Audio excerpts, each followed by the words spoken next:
जब उहाँ मन्दिरबाट निस्कँदै हुनुहुन्थ्यो तब उहाँका चेलाहरूमध्ये एकजनाले उहाँलाई भने, हेर्नुहोस् गुरुज्यू, कति ठुला ठुला ढुङ्गाहरू र कति भव्य भवनहरू।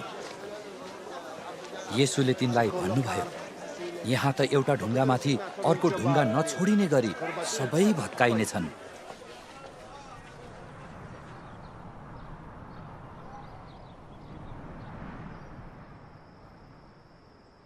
अनि उहाँ मन्दिरको सामुन्ने जैतुन डाँडामा बस्नुहुँदा पत्रुस, याकुब, यूहन्ना र अन्द्रियासले उहाँलाई गुप्तमा सोधे, हामीलाई भन्नुहोस्, यी घटनाहरू कहिले हुनेछन् र यी सब कुरा पूरा हुनको निम्ति के चिन्ह हुनेछ?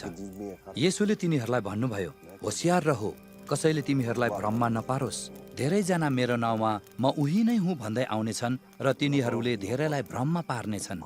जब तिमीहरूले लडाई र लडाईहरूको हल्ला सुन्नेछौ तब नडराओ, यस्ता घटनाहरू हुन आवश्यक छ, तर अन्त्यको दिन आउनु अझ बाँकी नै छ। किनभने जातिको विरुद्धमा जाति र राज्यको विरुद्धमा राज्य खडा हुनेछ। ठाउँ ठाउँमा भूकम्पहरू जानेछन्, अनिकालहरू हुनेछन्।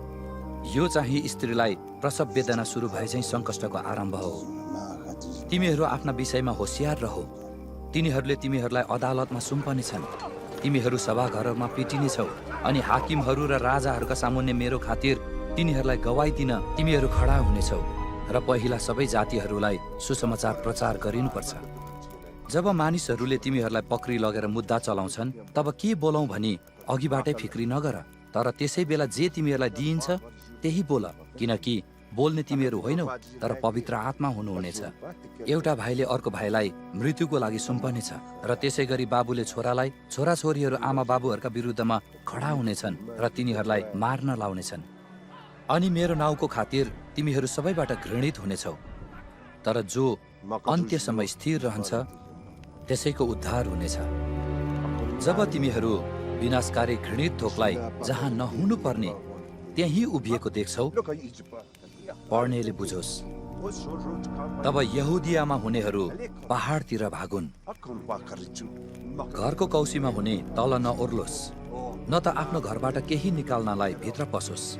खेतमा हुने आफ्नो खास्टो लिन पछाडि नफर्कोस्, तर हाय ती दिनमा गर्भवती र दुध खुवाउने आमाहरूलाई, त्यो हिउँदमा नहोस् भनी प्रार्थना गर, किनकि ती दिनहरूमा यस्तो महासङ्कष्ट आइपर्नेछ कि परमेश्वरले गर्नुभएको सृष्टिको सुरुदेखि अहिलेसम्म न त यस्तो भएको छ न कहिल्यै हुनेछ। यदि परमेश्वरले ती दिन नघटाइदिनु भएको भए त कुनै मानिस बाँच्ने थिएन, तर उहाँले चुन्नुभएकाहरूका खातिर ती दिन घटाइदिनु भएको छ।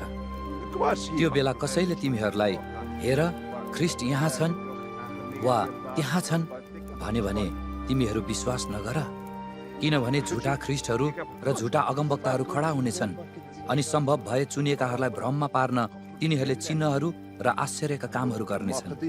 तर तिमीहरू चाहिँ होशियार रहो, हेर मैले तिमीहरूलाई सबै कुरा अघिबाटै भनिदिएकै छु। तर ती दिनमा त्यस महासङ्कष्टपछि सूर्य अँध्यारो हुनेछ र चन्द्रमाले आफ्नो चमक दिने छैन, ताराहरू आकाशबाट खस्नेछन् र आकाशमा भएका शक्तिहरू डगमगाउनेछन्। अनि त्यस समयमा मानिसहरूले मानिसको पुत्रलाई शक्ति र महिमासित बादलमा आउँदै गरेको देख्नेछन्। तब उसले स्वर्गदूतहरूलाई पठाउनेछ र पृथ्वीको अन्त्यदेखि आकाशको अन्त्यसम्म चारै दिशाबाट आफ्ना चुनिएकाहरूलाई भेला गर्नेछ।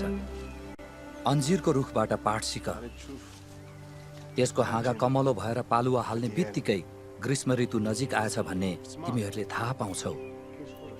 यसरी नै तिमीहरूले पनि जब यी घटनाहरू भइरहेका देख्छौ तब ऊ नजिक छ, ढोकामा नै छ भन्ने जान। साँच्चै म तिमीहरूलाई भन्दछु, यी सबै कुरा भइ नसकुन्जेल यो पुस्ता बिति जाने छैन। स्वर्ग र पृथ्वी बिति जानेछ, तर मेरा वचन कहिल्यै बित्ने छैनन्। तर त्यस दिन र त्यस घडीको विषयमा पिताले बाहेक अरू कसैले जान्दैन, न त स्वर्गमा हुने स्वर्गदूतहरूले न पुत्रले। होशियार रहो, जागा बस र प्रार्थना गर, किनकि त्यो बेला कहिले आउने हो सो तिमीहरू जान्दैनौ।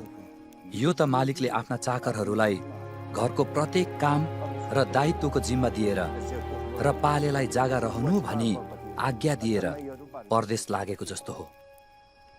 यसकारण तिमीहरू पनि जागा रहो किनकि घरको मालिक बेलुकी कि आधा रातमा कि भाले बास्ता कि बिहान कहिले आउने हो सो तिमीहरू जान्दैनौ।